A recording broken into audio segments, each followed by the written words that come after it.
All right, I would like to thank all of you for joining us for our second In the Black speaker event in conjunction with the Northern section of the Nevada chapter of the American Planning Association.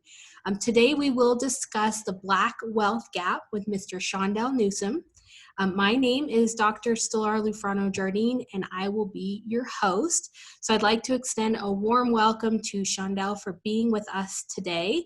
After a decade in the United States Air Force, 7 years with Station Casinos, and founding Newsome Marketing Enterprises, Mr. Newsome was recognized as one of the top 40 under 40 business people by In Business Las Vegas and Small Business Champion of the Year by the Small Business Administration. After rebounding from the last recession, Shaundell launched Sumnu Marketing, winning various awards for his efforts to support small businesses in the Las Vegas area. So today he will discuss the history of the Black Wealth Gap and provide insight as to how we can reduce the inequality and support our diverse groups.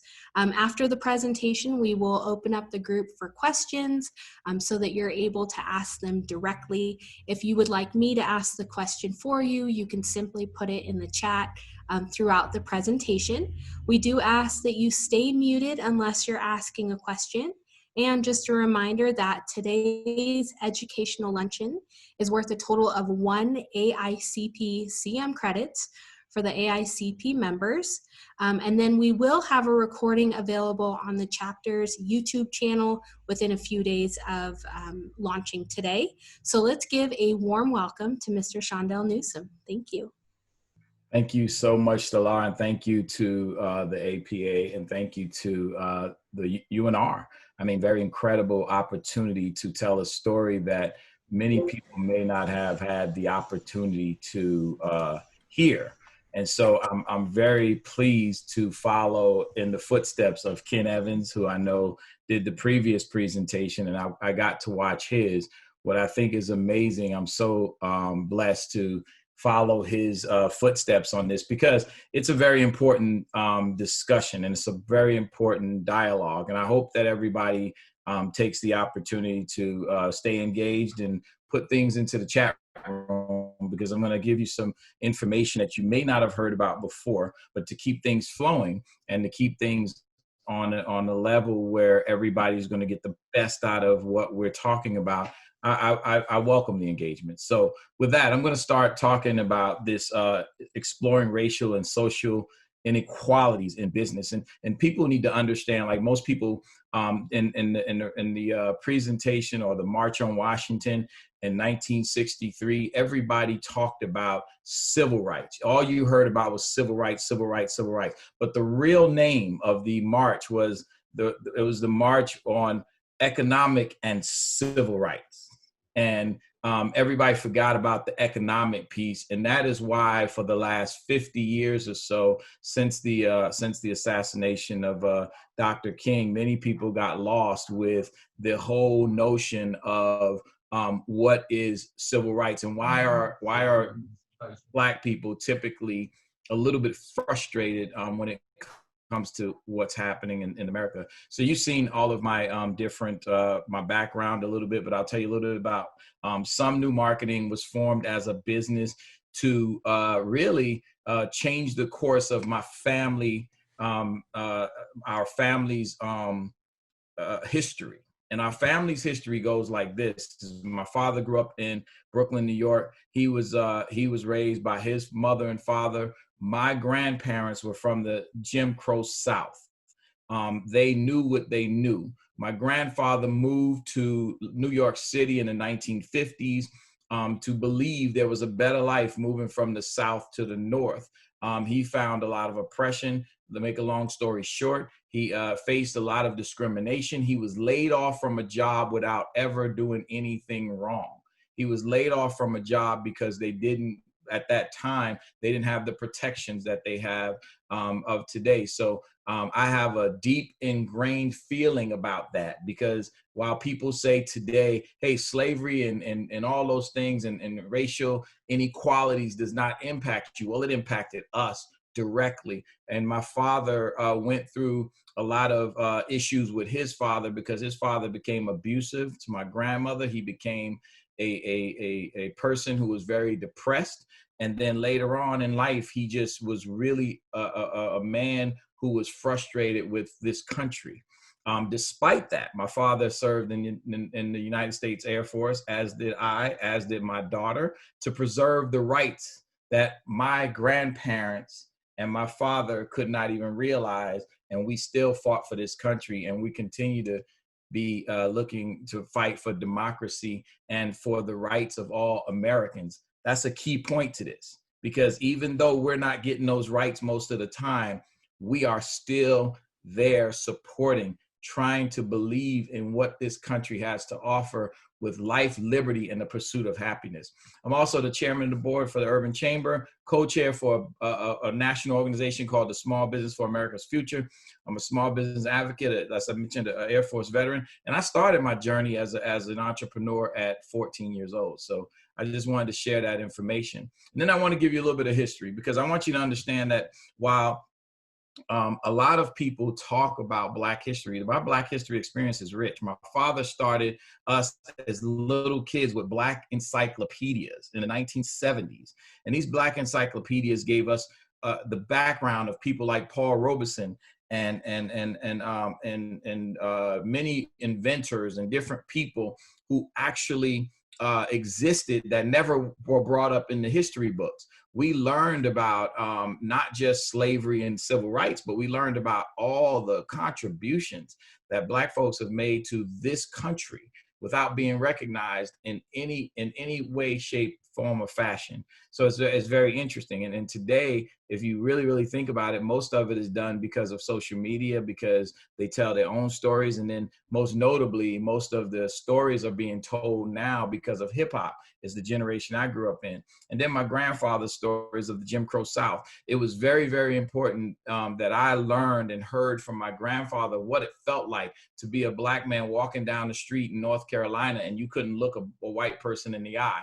If you looked a white person in the eye, there's a chance you could be lynched. If you walked home through the woods, there's a chance that you smelled the charred bodies of Black people hanging from trees. And he told me those stories. So those stories are real. Those stories are not something that is in a fairy tale or in a movie where they show those things. Those stories are ingrained in my journey with Black history.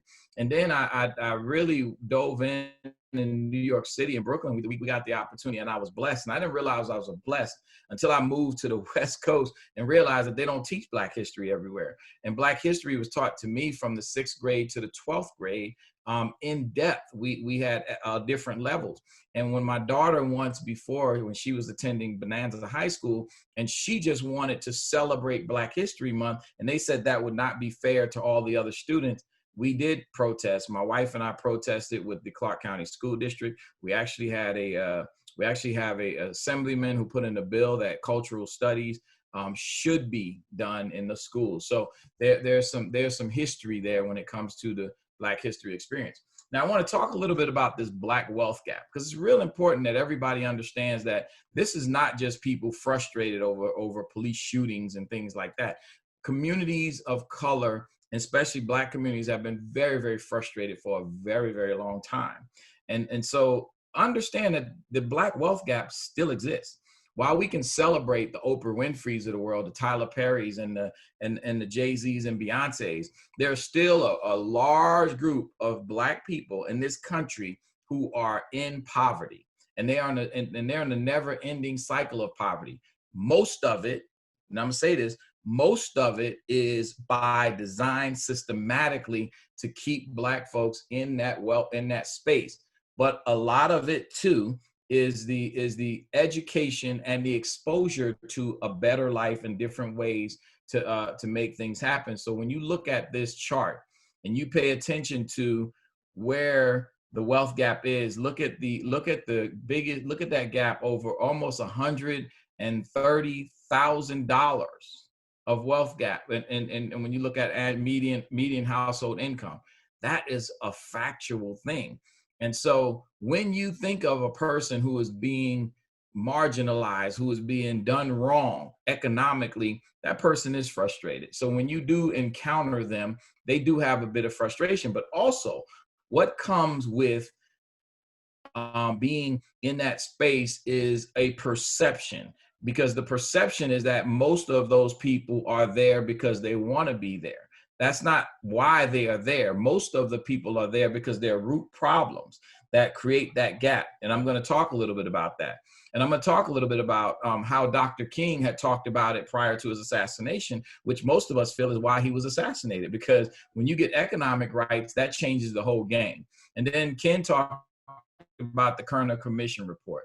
And the Kerner Commission report by Lyndon B was a study done by Lyndon B. Johnson. And guess what? He confirmed it. That commission report confirmed that there are inequities and there are two separate Americas, and you'll hear about that.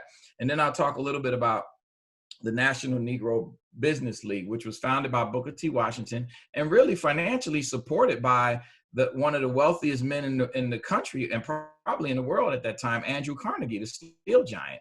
He and Booker T. Washington became great friends because he told Booker T. Washington, hey, the way that you close the wealth gap is by you creating your own businesses and hiring your own people and giving them wages where they can go out and do the things that they want to do. And we have not solved that puzzle. That's one of the reasons why I believe that the importance of me being in that space, and that's where when I talk about Sumnu marketing, that's why that all is very important to me, because my father worked very, very hard as a Black man growing up in Brooklyn in the projects.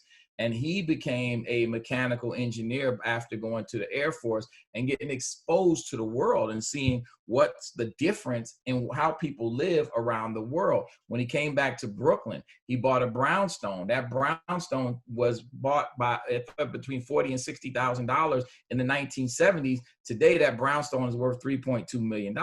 So my father at that time understood that there was a way he can take his family out of poverty, but that wasn't enough. It's not just owning some property. So when I started my business in 2006, my father wanted to be a part of me growing that business. He knew nothing about marketing. He didn't understand what the whole thing was, but he wanted to be a part. So he came in and joined me in 2007, just as really more of a moral support and everything else. And then later on, my daughter and my son and my wife really joined me in partnership in 2011. And we've been doing a lot of things since then.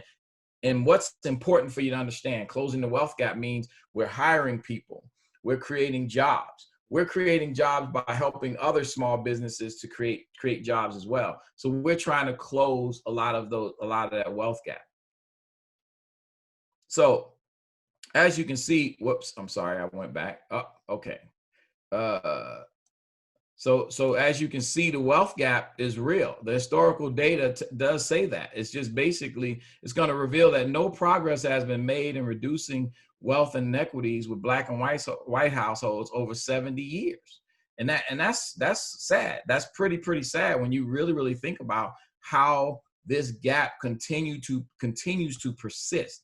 It's not that it really happens, and not that it just happens, but when you look at this here and you see how the wealth gap has since 1968 has not really closed. That's the sad part of the whole thing, is that we talked about it. We met about it. We studied it, and nothing has happened. Nothing really has happened to change how people are being marginalized and being separated by not receiving and not getting their actual civil rights. So that everybody knows that people of color are at an incredible economic disadvantage, but few realize it's as bad or worse than it was before the civil rights, says Karen Petro, managing partner of the Federal Financial Analytics. Black Lives Matter has shown that we don't have Selma Bridge anymore, but the situation today is profoundly troubling. That's what she says. And think about it. You know, everybody is really always trying to take us back in history and say, well, aren't things getting better? But are they really getting better? Are they really getting better? Who are they getting better for? A few of us, yes. A few of us own homes. A few of us own businesses. A few of us are doing some great things. And we have found ways to raise ourselves out of poverty. But then most of us are still there, and that's what we're talking about. So let's get to the root of it. Let's talk about slavery, Reconstruction, civil rights, and civil rights. Think about slavery, and I want to tell you guys this, because I told the folks on the phone before I came up. If you want to have a great perspective of all of this, make sure that you go to the museum, the African American Smithsonian in Washington, D.C. when you get a chance. Start at the bottom, spend your time at the bottom for one whole day, go another day, go about 4 days, go for the whole week. Don't just rush through this, because you'll miss everything that has happened. It is an experience, a cultural experience that will help you to have a perspective of really how those of us that understand what was really done, how we feel and why we react to things the way that we do. So let's talk about slavery. In 1619, we had slavery entered into the United States of America. And then I want you guys to understand that we talk about, in the Bible, there was slavery. There was slavery all around the world, but there was a big difference in this type of slavery. This type of slavery was called chattel slavery. This slavery was really designed to break somebody's soul. It was not the slavery where you worked for somebody and then you can earn your freedom, and then when you earned your freedom, you were free and you felt you could get back on with life. This type of slavery was designed to break generations and generations, and it was very successful in doing so. And so if you can imagine, and I just want to tell you one part that'll really get you to understand how Black men feel. If you can imagine that a slave owner can walk into your house, rape your wife, have a child by her, and then you got to raise that child. Mentally, that is very, just that just breaks you down. Going back again to my grandfather and the way he was broken down as a Black male, and then my father and how he missed out on all the interactions with his dad. But also understand this, my situation was better because my father and I had the conversation. I'm his oldest son. We had that conversation. We talked about how things need to change, and it did change. And that's where you hear the word something new, some new. That's why our company is more to us than just a business. It's a different type of mentality. It's something new. It's how we have shifted the mindset of oppression to succession. And what we're talking about with succession is how we take now what worked against us. We turned our experiences from listening to my grandfather and my grandmother and slavery, and we turned it into an aggression of succession, which means that we are saying, hey, we're not going to sit back and let the system do what it does. We're going to change the system. So that's what we've done. And then I want you to also look, there's a book here, and I don't know if you guys can, I know you guys can probably see it in the window. It's called Post-Traumatic Slave Syndrome. A lot of people talk about PTSD for military members. Post-Traumatic Slave Syndrome is something that exists. Post-traumatic slave syndrome are those attitudes and behaviors that are passed down generation to generation that keeps you in a mental state of slavery. And that really exists. Dr. Joy DeGruy, who was a PhD, I met her in Atlanta. She signed my book, but I was so blown away by all the studies that she have done. When you talk about why do Black men treat their women that way, because they have not gone through a transformation of getting out of their own way, and they don't have the mindset to say, oh, you know what, I can't treat my woman that way. Even though the slave master did, I got to treat her a little bit special. So it's a little bit different. And when it comes to economics, when you talk about economics, if you know money, let's say this, most people want to teach you how to do banking. I want to teach people how to be financially free. And that's what we'll talk about a little bit. And then let's talk about Reconstruction, because following the Civil War from 1863 to 1877 was the Reconstruction period. And that was just as damaging in a lot of ways to African Americans, because there are a lot of smoke and mirrors. And I can't get into the whole lesson of Reconstruction for the sake of time, but when you get a chance, look up Reconstruction, understand what happened during that period to African Americans. And then when we evolve into the 1950s and 60s, we talk about civil rights. And the Civil Rights Bill was brought up in 1964. Now, what was interesting is we were given opportunities through civil rights where, again, we celebrate things, and we love to celebrate things. And that was a great celebration. And my father said in 1964, when the Civil Rights Bill was signed, Civil Rights Act bill, he was a teenager. And then he was he went to the military in 1968. And guess what? That bill didn't change how he was treated as a black man in the United States Air Force, which was newly integrated. The United States Air Force was just integrated in the 1960s. And most people don't know that. So they believe that my father did not belong there.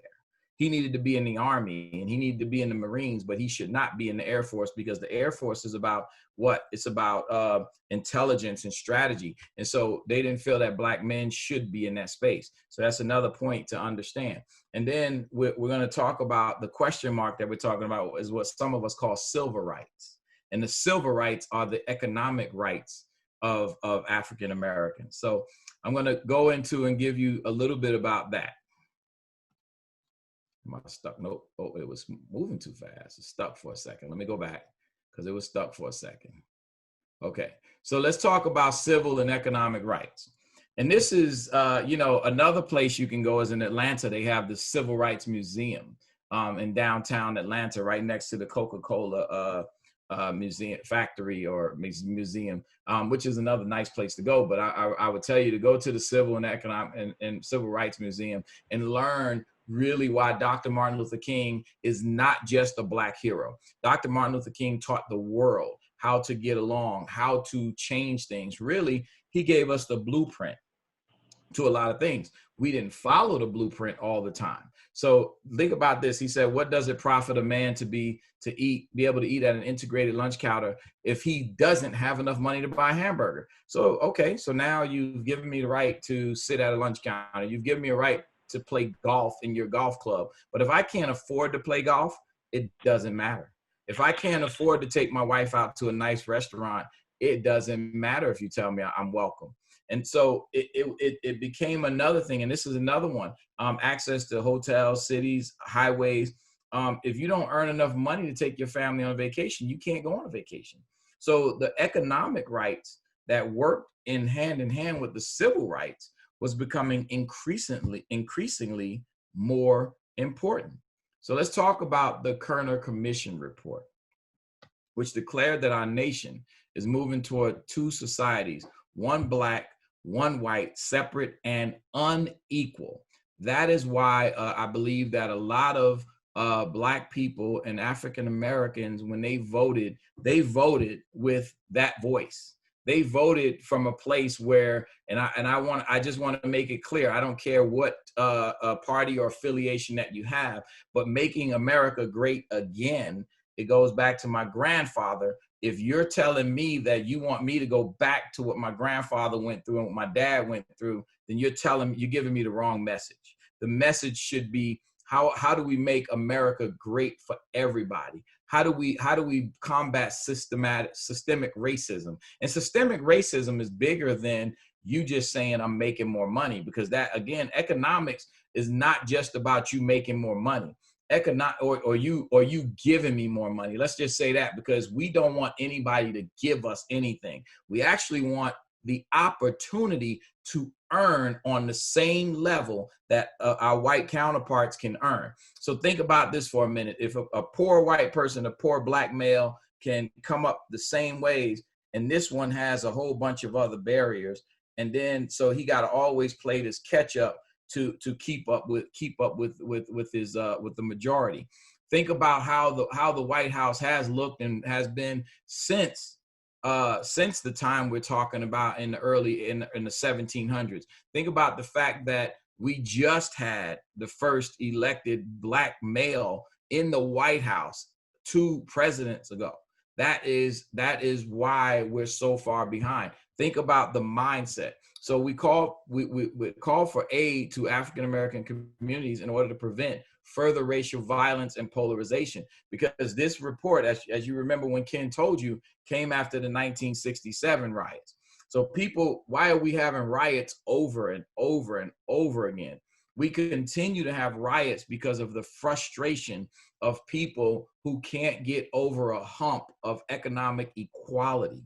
Because I cannot go into a situation, and even me and my family who have seemed to overcome a lot of those hurdles, they still exist. Even as we go for loans, we find it very funny that we have some of our white counterparts who go for loans who have the same situation we have, and they get approved for a loan. And then we turn around and go for a loan, and we may even have more than they have, and we are denied that same loan. And this is why I sit on certain boards, because I'm watching. In fact, I fired a bank. I fired a man in a bank while I was a board member because that guy didn't get it. And he kept talking about how communities of color don't get it, they're not educated, and blah, blah, blah. And I said, you give them the same opportunity as you've been giving everybody else, and watch them go to work. So it's not always the situation as it seems, where it all looks equal because it's smoke and mirrors. And there are a lot of things that are said, even as recent as this Paycheck Protection Program, which most of you may have heard about. The first round of Paycheck Protection Program, a lot of small and minority businesses got no relief in the first round. The LA Lakers got relief. Shake Shack got relief. And here's the funny thing about all of that. Their reasoning was most Black-owned companies don't have a relationship with their banker. Well, I got to tell you something. That is such a lie, because I've had a relationship with my banker for over 15 years, and I've been in business for 14 years. Now, our banker was the one that told us to apply for the PPP. We were one of the first small businesses probably in this country to apply for that PPP, and we still got held over to the second round. We've been in business for 14 years. We've been successful in business for 14 years. Why did they deny us? We know why they denied us. They keep saying it was something else, but there's no other thing that checks that box except the color of our skin. And so I want you to understand that today, these inequities are still happening. And that's why I sit on some of the boards that I do. And that's why I sit on some of the national boards, because I pointed that out. And I said, now, if it's happening to me, I can only imagine how it's happening to everyone else. So here's the National Negro Business League that was started by Booker T. Washington to promote the interests of African American businesses. Now the reason why I put this slide in here is because I want you to understand, this is a very, very old problem. These inequities are very, very old. There were some prominent Black-owned businesses way in the early 1900s. So why are we still trying to figure out how to make things equal? Why are we still having a challenge with promoting the commercial and financial development of, back then they called the Negro?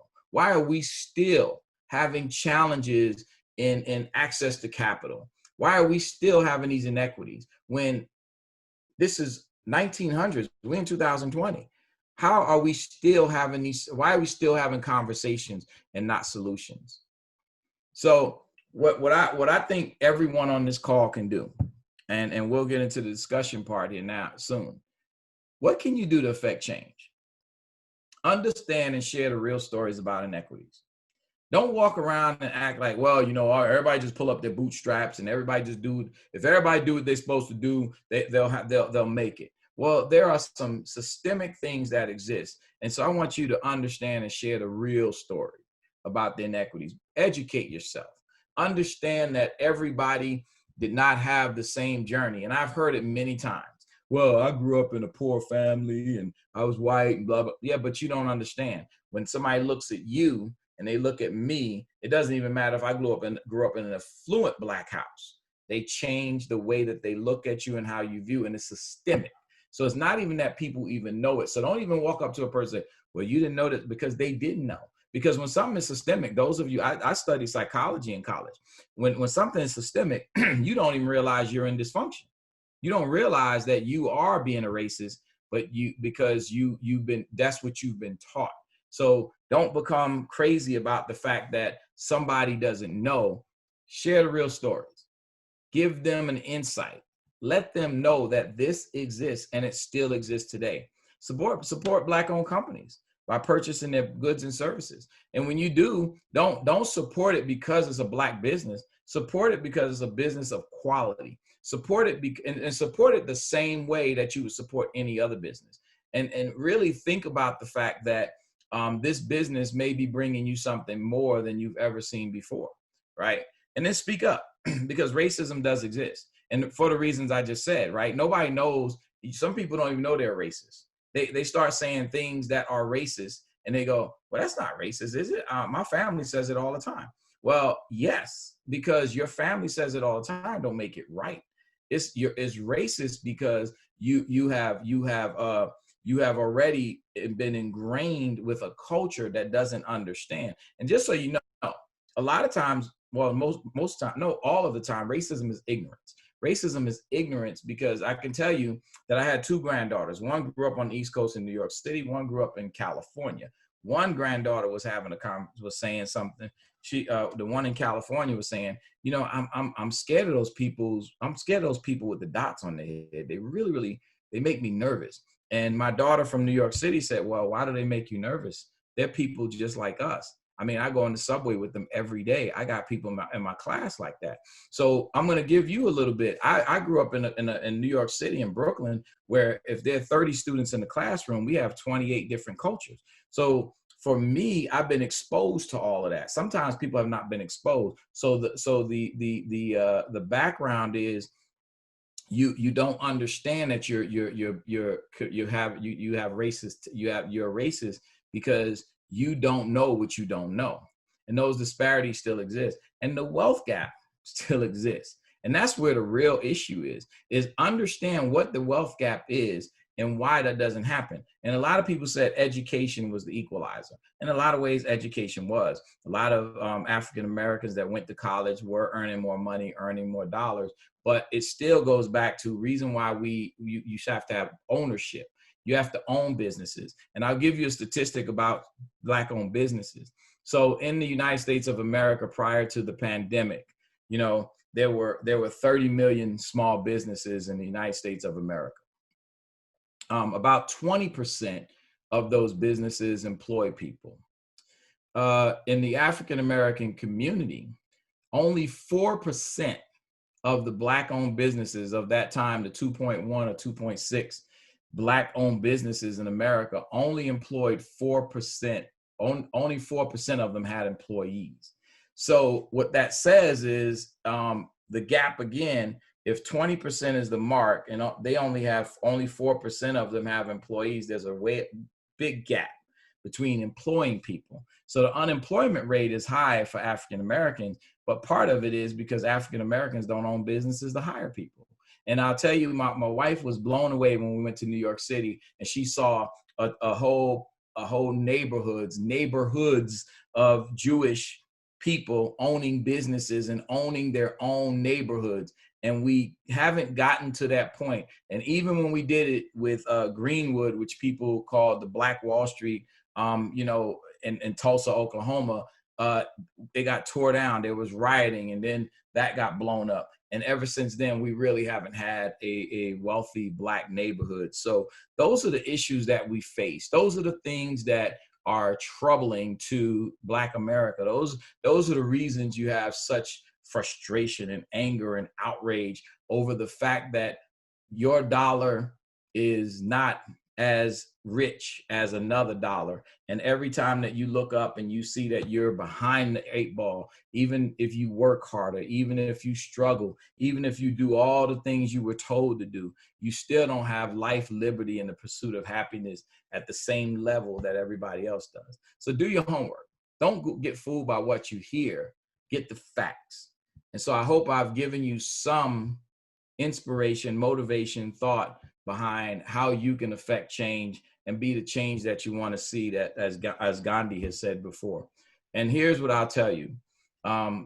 These are my social media, but injustice anywhere is a threat to justice everywhere. We're caught in an inescapable network of mutuality tied in a single garment of destiny. Whatever affects one directly affects all indirectly. That's why Dr. King was such a genius, such an international hero, because he understands that. And that's why the country spoke during this recent election. They were just really, really talking about this, because we want justice for everyone, not just because you got a silver spoon, you get to keep your silver spoon, but everybody should have access to a silver spoon.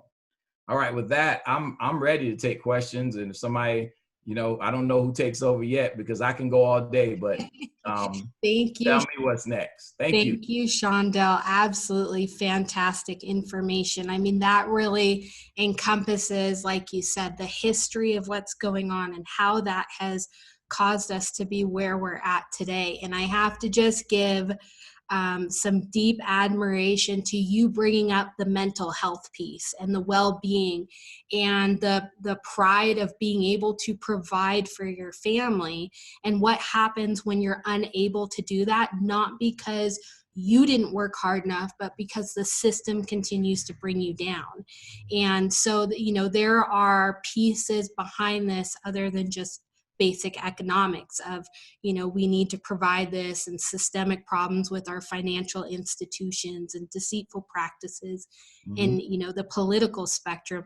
But what it really does to a person's soul when they are unable to get off this treadmill and they just don't feel like they can do enough. So I really do appreciate you bringing up that piece.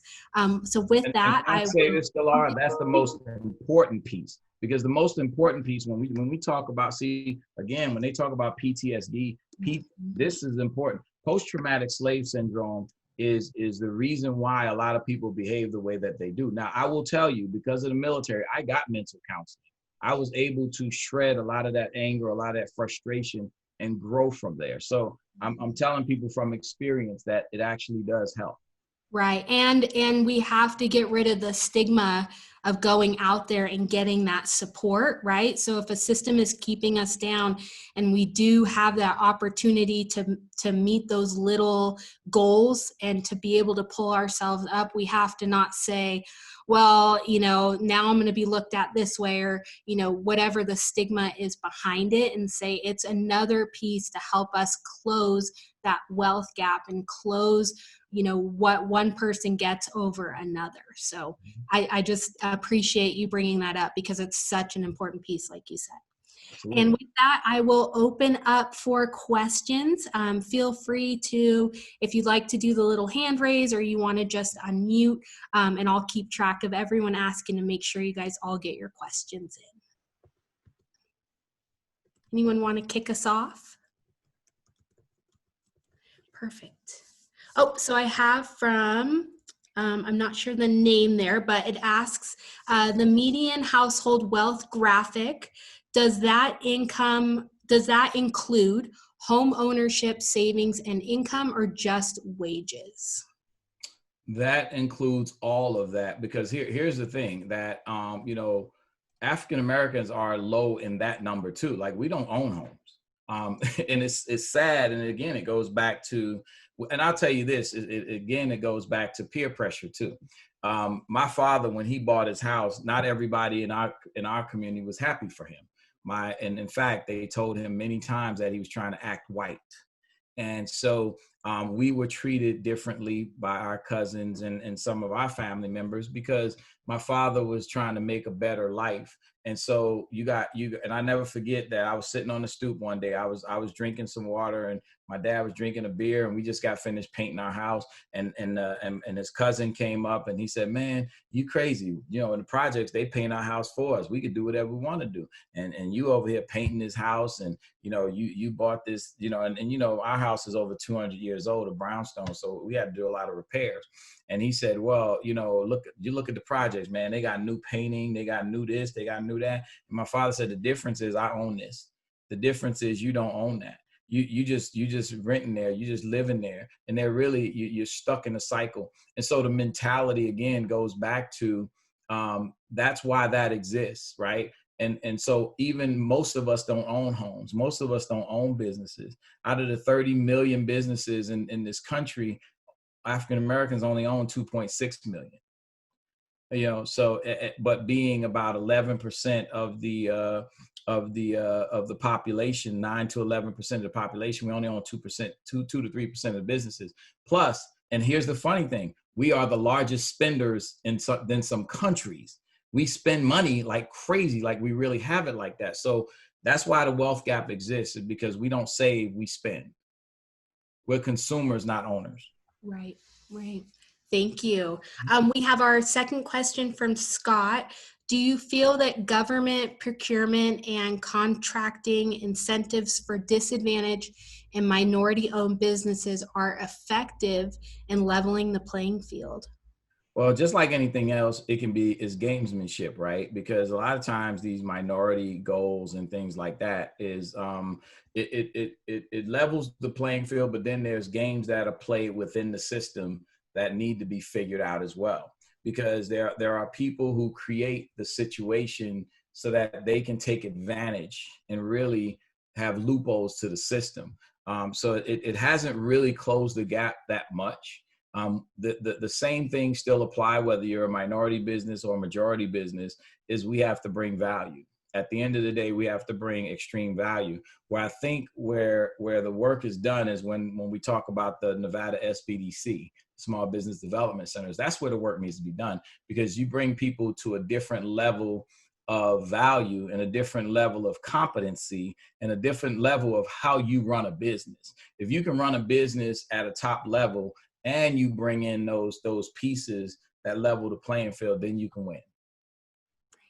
And I think with when we think about creating policies or projects or whatever, just to bring it to the Black community or to minority communities, then we get into that, well, why did this group get it over this group? And instead of, why don't we just make it even for everyone and make it so that the best business, the best contractor, the best entity wins out in a fair way, and not, add additional roadblocks or anything that could cause other groups to feel like we took over or, did something deceitful. Really, it's just level the playing field in the beginning so that we have that ability to compete as well. Because we do want to compete, right? We don't want to just run up and say, oh, because our skin tone, we want to have all this. We just, as you said in your presentation, want to be able to make sure that we have that same advantage that everyone else does. Yeah, right? Competition is great. Competition, we compete in sports, we compete in entertainment. It wasn't until a lot of the entertainers like the Jay-Z's and Beyonce's of the world figured out that they need to compete on a different level, not just be in front of right out there in front of the crowds and doing that, but behind the scenes, they need to figure it out. People like Oprah Winfrey figured out. She thought and here's what I mean by perspective.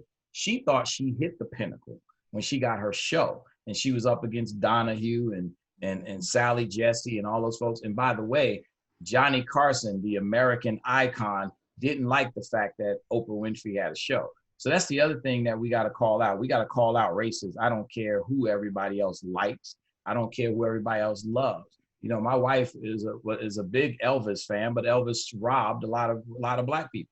So you got to call those things out, but also they got to recognize. People just have to really, truly recognize that there's not that ceiling, because we wouldn't have OWN today if somebody didn't go to Oprah and say, hey, this is not your ceiling. You got a lot more to earn. You got a lot more to get. And also, I also want to make sure that we understand that, Oprah, while we celebrate Oprah, we had Madam C.J. Walker in the early 1900s, who was basically the Oprah of her time. So also educate people that this didn't just start. This is something that has been around for centuries. Right. Absolutely. Thank you. Okay. Do we have other questions? Again, feel free to put them in the chat, or you can unmute to ask yourself. Oh, we have another one in the chat. What do you think can be done to encourage youth towards autonomy, to change the mindset from one of a consumer to an owner? Well, you know what? It goes back to them being exposed to ownership. So when I was 13 years old, I got to work for a deacon in my church who owned a print shop. And I went to a high school called the High School of Graphic Communication Arts, primarily because of that experience where I became a graphic designer. He owned a print shop that printed all of the obituaries, church programs, gospel concert collateral. He owned that shop as a Black man in Brooklyn. And so that was the only time I saw somebody always wear a three-piece suit. He looked like George Jefferson all the time. He dropped a lot of money in the collection plate. And the only people we saw do that in our neighborhoods, quite frankly, were drug dealers and pimps. So when I saw that drug dealers and pimps, basically, their lifespan is not very good. Most of them would be dead by the age of 30 or in prison. So I saw him and I said, wow, I want to be like him. He owned several brownstones. He had a huge family. He was even adopting other kids, and he paid for all our sporting events and all of that. So what I say is exposure. You got to expose. And that's why since we started, we've been doing internships for students at UNR, UNLV, my first three in CSN. My first 5 employees all came out of like the system, the Nevada system. And once they got a degree, I promised them that we'll find them a job in the, and this is important, in the area that they were studying in. They were studying in communication. I'll bring them in, or I'll call one of my friends, hey, you need to hire this person. So I think it's important to get them exposure early on into entrepreneurship, teach them how an entrepreneur should behave, because the misperception of an entrepreneur is that we all chase money, when actually we chase purpose, we chase causes, we actually try to change the world in what we're doing. So it's really changing the perceptions of what an entrepreneur is and what we do. Absolutely. And I know I talked about this at our last in the Black Speaker series, but with UNR and me being the advisor of the Black Business Student Association within the College of Business, one thing we've talked about on several occasions is finding diverse business owners, being able to go to groups that look like them and say, this is how I did it. This is how I was able to be successful.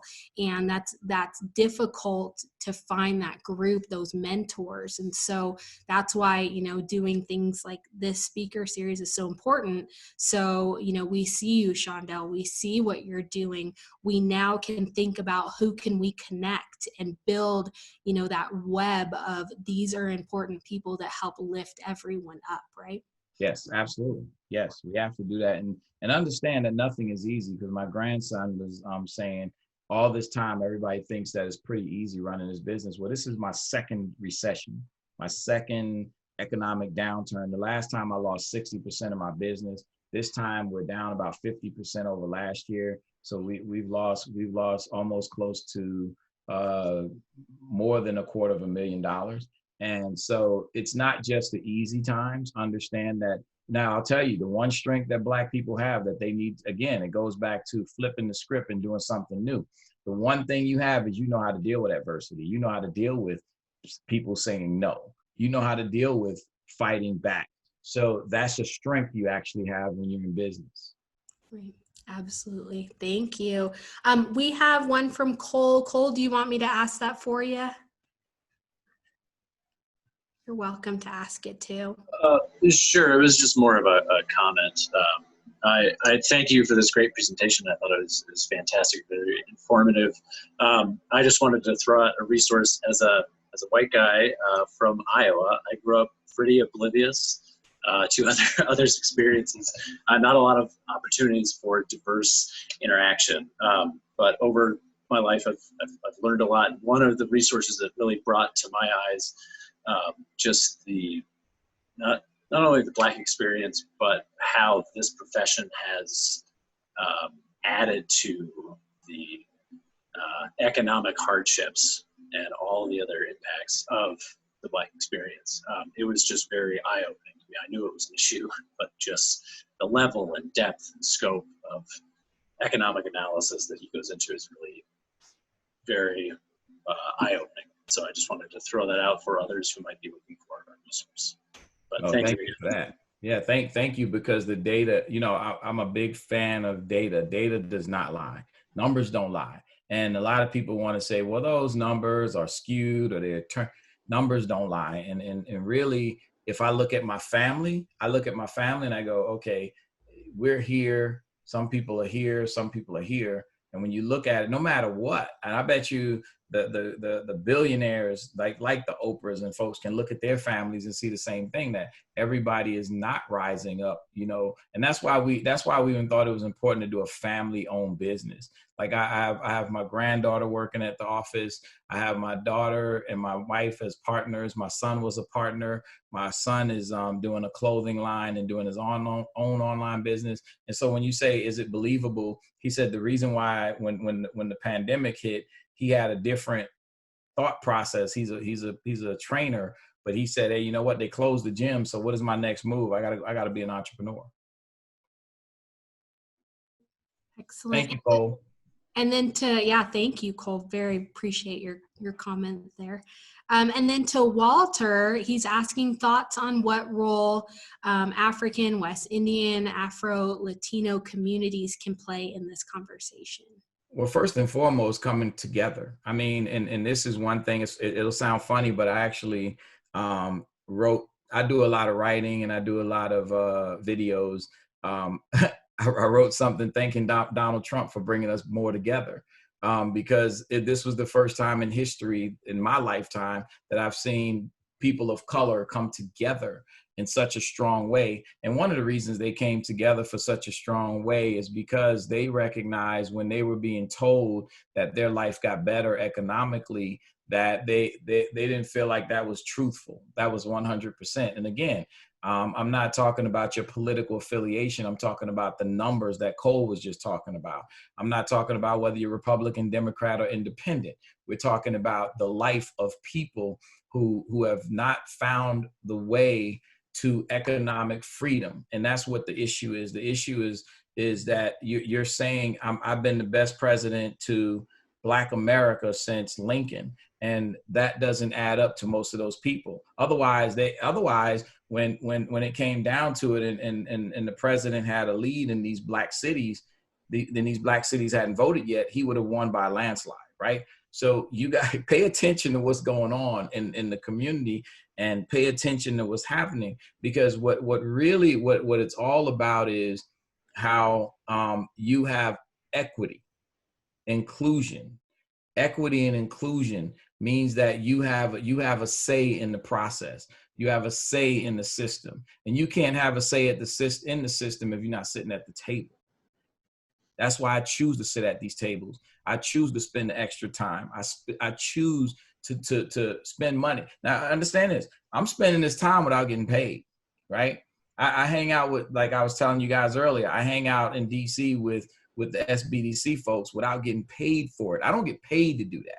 I go there because I want to affect change. And I think if people of color, Black, brown, Latino, because think about it, we're all the same. We're all the same, and we're all facing the same uphill battles. And what we got to understand is we got to come together and make this plain to the rest of America that, yes, this is suffering. We shouldn't wait till George Floyd gets killed to have an uprising. You should have an uprising every day, because your life is not being given the value that it's supposed to have. Don't wait until a tragedy. Don't wait until a Donald Trump gets in office. Stay on the course, and don't just vote, but stay active in the policies that will change your life. Policies will change a lot.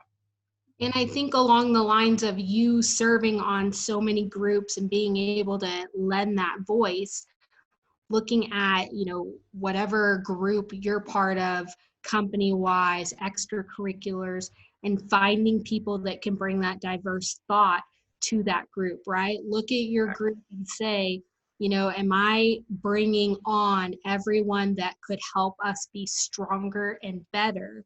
And if you look at your group and you're not, then go out there and find the people that can bring a different background, that can bring a different perspective, and allow them the opportunity to partake in those activities. Because by you extending that olive branch, all you're going to do is create a richer context where, again, everyone comes together, everyone thrives. Yes. So being able to do that, I think, is tags onto your point absolutely perfectly, right? And making sure we don't just wait for something to force us together and we figure it out. Open those doors for others as well. Absolutely. Very good. Awesome. Okay. Any other questions before we finish up? We're in our last couple of minutes here.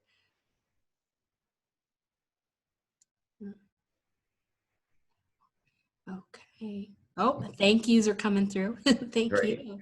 Well, I'll say while you're looking at questions, is one of the things that is important for people to realize is that you know, the least of us, if one of us is suffering, if a few of us are suffering as groups, whether it's women, Latinas, Latinos, African Americans, Asians, you know, poor people, you know, middle class. If somebody's suffering, we need to empathize, and then we need to come with solutions. We need to, you know, if the United States ever became what it said it was supposed to be, they don't even realize, the forefathers don't even realize, if they ever become that melting pot, that true melting pot of diversity, they will dominate the world. And that's why it's always in question, because other people bring in their pieces. And that's why, you know, I served in the Air Force for 10 years. That's why it's important for us to understand that Russia's not trying to be like America. They want America to be like them. Right? So you need to understand that those things where we have those freedoms to do many things. And even when those freedoms are not afforded to us as Black people, we still fought for this country. We still prayed. We still gave respect to the president. We are always the most compassionate people in the world. And I'm not just saying that. I'm saying that because that's the reality, is that Black people are the most compassionate people in the world. That's why we make great music. That's why we play sports so well. That's why we do great entertainment. That's why we do great businesses. When we do businesses, we do them great because we have a lot of passion. We care. Now, what people don't, what people will characterize us as, these barbaric people who go and tear cities up. I know in Las Vegas that not one of the riots, any of the violence was created by one Black person. It was not one Black person that created any violence in the riots. It was done by other people. And so, again, you know, I just want us to embrace who we are and realize that we realize who we are, realize that we're great people. We have a lot to offer. We have already given a lot to the country, and we can give a lot more given the opportunity. Excellent. Thank you. And if people want to continue the conversation with you going forward, how could they reach out? You know what? They just hit me up on social media. You know what? Hit me on Instagram, hit me on Facebook, Twitter, LinkedIn. I'll talk to people about this all day long. Thank you. We love that. We love, again, right, we're building that community, we're building that support, we're making sure everyone gets together and figures out how to change the system. If it's systemic, how do we change the system? And Absolutely. build a whole new system. I mean, just, you can still stay on the principles and build a whole new system, because guess what? You know, we don't use telephones plugged into the wall anymore, right? You know, I remember we used to have the long cord going through the house. We got cell phones now. So why don't we change and create a whole new, better system than what is? Because that's why I'm saying, why go backwards? Why make it great again when it should be better in the future? That's why we didn't click with that tagline. Very much so. Absolutely. Well, I'd like to thank you all for your attention today and learning more about the Black Wealth Gap. Connecting with groups, again, like the Black Business Student Association, connecting with Shaundell. These are ways that we can take what we've done today and turn that into action, right? Everything we've learned today. So please attend the next session, which will happen on December 8th at noon. We will email out more details as it gets closer. And then we are recording this session, and that will be available for viewing in a couple of days, should you want to share this with others. And again, maybe rewatch it so we can continue this conversation, figure out how to change this system and not allow this to be our downfall, and really build up our communities in this way. So huge round of applause to Mr. Shaundell Newsome for just giving us a fantastic presentation today.